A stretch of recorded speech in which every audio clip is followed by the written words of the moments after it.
দর্শক, দিন দিন বাড়ছে শীত। আমরা শীত পরিস্থিতির খবর জানবো, চলে যাব শীত প্রবণ এলাকা পঞ্চগড়ে। যুক্ত হচ্ছেন সহকর্মী হোসেন রায়হান। হোসেন, পঞ্চগড়ের শীত পরিস্থিতি এবং জনজীবনে শীতের প্রভাব নিয়ে আমরা জানতে চাই।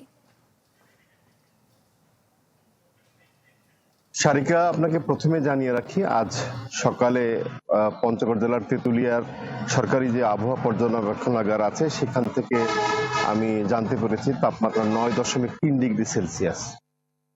আপনি নিশ্চয় জানেন যে বিগত এক সপ্তাহ ধরে কিন্তু তাপমাত্রা এখানে এক অঙ্কের ঘরে বিরাজ করছে। মাঝের একদিন 8.3 ডিগ্রি সেলসিয়াস তাপমাত্রা নেমেছিল, তারপর থেকে কিন্তু 9 ডিগ্রির ঘরেই রয়েছে। এবং আমি আবহাওয়া অধিদপ্তরের সঙ্গে কথা বলেছি, তারা যেমনটি জানিয়েছে যে পুরো ডিসেম্বর মাস এবং জানুয়ারি মাস তাপমাত্রা এক অঙ্কের ঘরেই থাকবে। সেই ক্ষেত্রে তাপমাত্রা আরো নিচে নেমে যাওয়ার পূর্বাভাস তাদেরকে রয়েছে। বিশেষ করে 4 থেকে 6 ডিগ্রির মধ্যে তাপমাত্রা নেমে যেতে পারে এবং মাঝারি শৈত্যপ্রবাহ বয়ে যাবে, এরকম পূর্বাভাস তারা ব্যক্ত করেছে। হিরন আরও মিনারেল ওয়াটার মাত্র 50 পয়সায় প্রতি লিটার। আপনি জানেন যে আসলে এই অব্যাহত শীতের কারণে পঞ্চগড় জেলার সমগ্র অঞ্চল জুড়ে মানুষের দুর্ভোগ শুরু হয়েছে। বিশেষ করে কর্মজীবী মানুষ যারা দিনে আনে দিনে খায়, এইসব মানুষ কিন্তু সীমাহীন বিপাকে পড়েছে।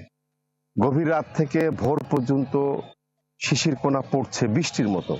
সকালে যদিও রোদ উঠছে, সেই রোদটা কিছুটা মানুষের দুর্ভোগটাকে লাঘব করছে, কিন্তু রাতের বেলায় অর্থাৎ বিকেল থেকে রাত পর্যন্ত মানুষের দুর্ভোগ চরমে উঠেছে।